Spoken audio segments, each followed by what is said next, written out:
Well guys, it's been fun, but sadly all good things must come to an end. On May 21st, Microsoft are going to tell us what we've known for years. There is going to be another Xbox. Crazy, I know, but finally they're actually going to tell us about it, and that means we have to put a stop to it. We have to put a stop to all these completely ridiculous predictions. Everyone's saying like, oh, I know exactly what they're going to do. They're going to do this, they're going to do this, they're going to do this, it's going to have this, and blah, blah, blah, blah, blah. The truth is, we know nothing. Microsoft has said nothing. All we have are rumours.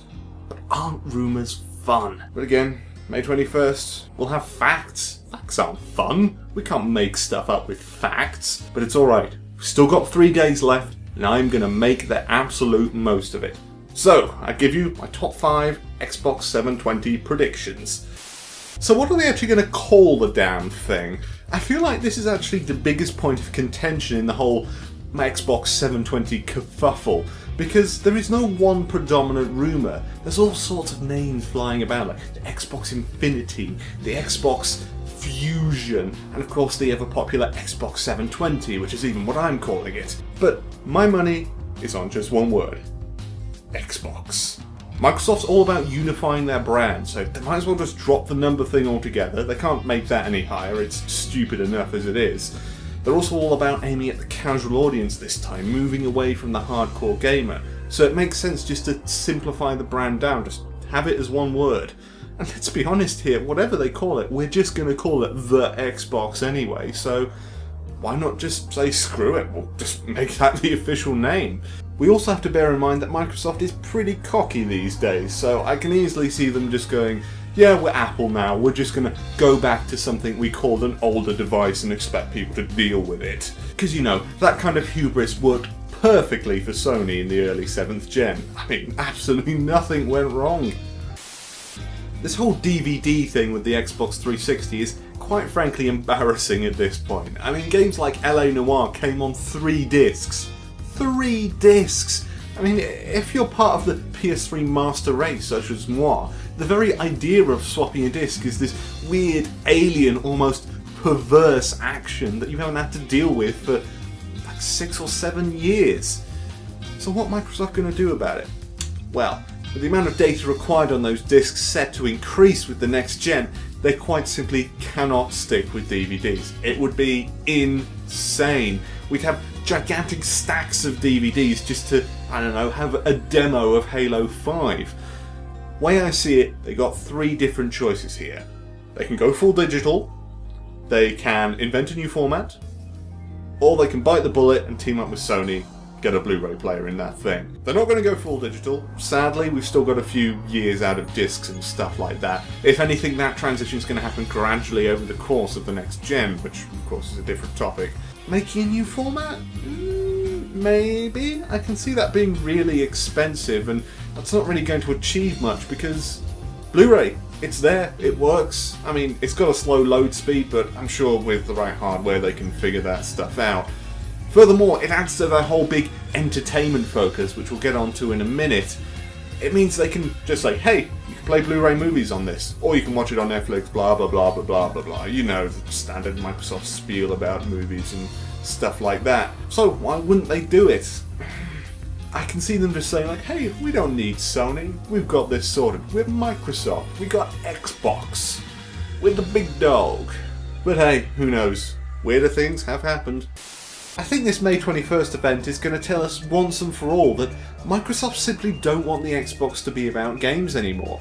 Just look at how they've worded the official announcement. May 21st will mark the beginning of a next generation of games, TV, and entertainment. It paints a very stark contrast to Sony and Nintendo's games first approach, but as much as it pains me to say, it's a really smart business decision. Microsoft don't rely on brand loyalty anywhere near as much as Nintendo and Sony do. So, why not just give your hardcore fanbase the middle finger? Because who is that fanbase? Joe Codplayer. Joe Codplayer isn't going to watch the announcement. Joe Codplayer isn't watching this. He's busy playing COD and paying through the nose for online multiplayer that's free on every other platform. Now, there are some people saying that games won't even appear at this May 21st event.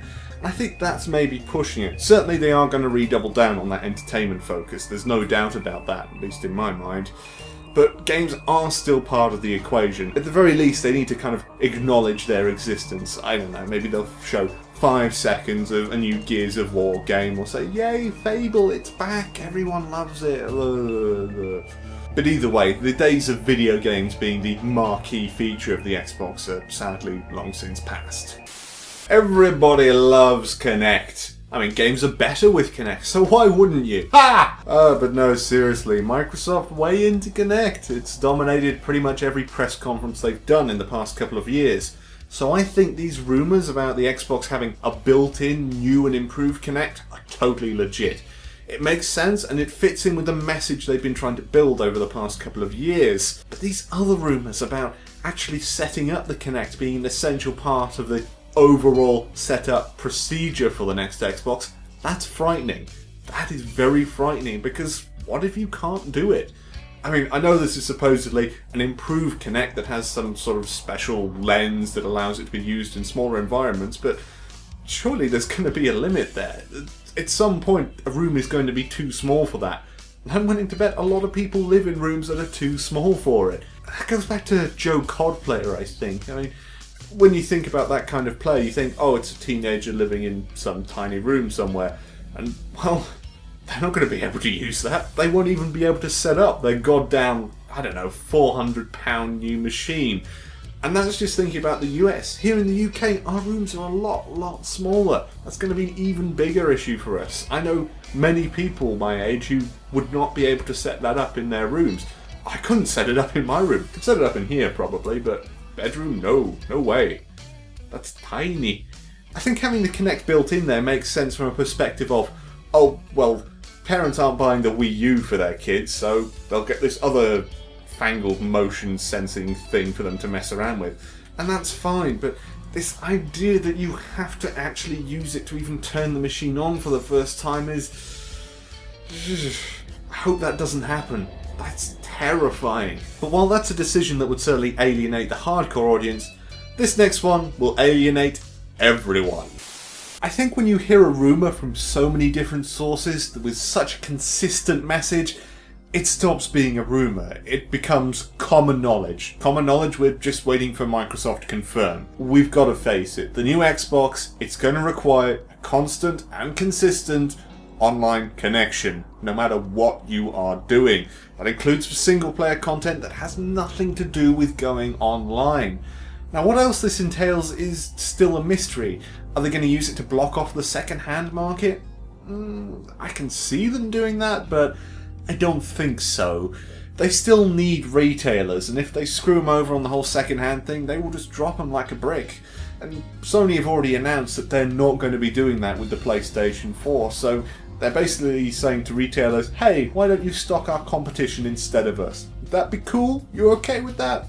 Great. I've heard a lot of places say that it will actually tolerate a dropped internet connection, but only for 3 minutes, which is in line with stuff like SimCity and so on, which, oh, that went perfectly, you know. If you're going to take inspiration from something, there you go, SimCity. Flawless. This idea of always online is going to mean different things to different people. I mean, personally, not much of an issue. I have a pretty decent connection most of the time, but the idea that if one central server over at Microsoft or whatever doesn't work for a couple of minutes, then I can't play my single player game, that's more what worries me. I know in the US it's a bit of a different issue because you have so many places that are literally the middle of nowhere that don't have connections that could support this kind of infrastructure. And I feel bad for those people. I honestly have no idea how Microsoft are going to try and sell to those people. I mean, they could say like, oh, it's not our target market, but isn't everyone your target market? Isn't that the whole point of this entertainment focus? Why then have this one feature that goes so heavily against that? I think the most interesting thing about this whole issue is actually going to be seeing how they justify it at the conference. If they even bring it up at all, I can see that being a kind of stealthy thing that kind of slip under the rug. But I do not pity the speechwriter who has to make it sound like anything but a wonderfully misguided attempt at DRM. Which it is. Hey guys, thanks for watching. If you enjoyed this video, please remember to like, share, and all that other lovely goodness. As well as make sure to tune in next week where we'll have a nice little summary of the Xbox event, as well as a look back on how shockingly wrong I was about everything. So until then, See ya.